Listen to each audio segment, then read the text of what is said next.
মধ্যে যদি ফয়জুল চেয়ারম্যান সাহেব চেয়ার ছেড়ে এলাকা ছেড়ে চলে না যায়, তাহলে যুবদলকে নির্দেশ দেওয়া হলো ওই পরিষদ ঘেরাও করে।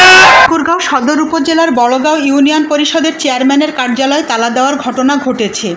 এ ঘটনার আগে ওই ইউপি চেয়ারম্যান ফয়জুলকে চেয়ার ছাড়তে 7 দিনের আলটিমেটাম দেন এক বিএনপির নেতা।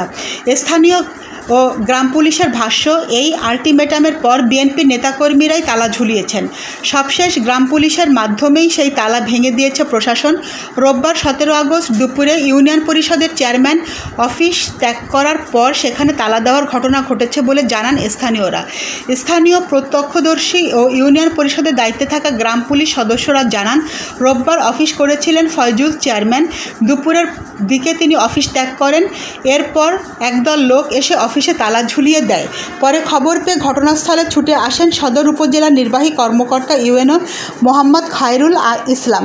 এ সময় তিনি ইউপি পরিষদের দায়িত্বরত গ্রাম পুলিশ সদস্যদের তালা ভাঙতে নির্দেশ দেন। এ ঘটনার আগেও পরে বিক্ষোভ মিছিল করেছেন বিএনপির নেতাকর্মীরা। এতে ওই এলাকায় উত্তেজনা ছড়িয়ে পড়ে।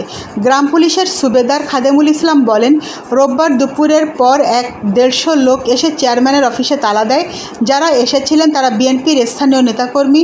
সম্প্রতি সময় ইউপি চেয়ারম্যানকে আওয়ামী লীগের দোসর আখ্যা দিয়ে চেয়ার ছাড়ার জন্য 7 দিনের সময় দেন ঠাকুরগাঁও সদর উপজেলা সভাপতি আব্দুল হামিদ।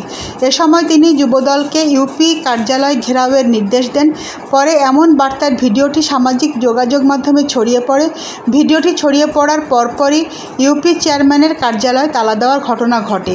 তবে তালা দেওয়ার ঘটনায় বিএনপির কেউ জড়িত নয় বলে দাবি করেছেন বড়গাঁও ইউনিয়ন বিএনপির সাধারণ সম্পাদক মোহাম্মদ মাহফুজার রহমান। তিনি বলেন, বিএনপির কেউ চেয়ারম্যানের কার্যালয় তালা দেয়নি, বরং আওয়ামী লীগের দোসর ওই চেয়ারম্যানের কার্যকলাপে অতিষ্ঠ হয়ে বিক্ষুব্ধ জনগণ এমনটা করেছে। সদর উপজেলার নির্বাহী কর্মকর্তা ইউএনও মোহাম্মদ খায়রুল ইসলাম সাংবাদিকদের বলেন, খবর পেয়ে পরিষদে এসে দেখি চেয়ারম্যানের কার্যালয় তালা দেওয়া। তবে নির্দিষ্ট করে কে বা কারা তালা দিয়েছে তা কেউ বলতে পারছেন না। স্থানীয় ও পরিষদের মেম্বাররা কর্মরত ওই চেয়ারম্যানের নামে কিছু অভিযোগ করেছেন। আমরা অভিযোগের সত্যতা যাচাই করে আইনি ব্যবস্থা নেব। চেয়ারম্যান দোষী হলে ব্যবস্থা নেওয়া হবে, তা না হলে তিনি আগের মতো পরিষদের কার্যক্রম চালিয়ে যাবেন। আমরা মূলত সাধারণ জনগণের বিষয়টি গুরুত্ব দেব, জনগণ যাতে নির্বিঘ্নে সেবা পায়। নয়নতারা নিউজ, ঢাকা।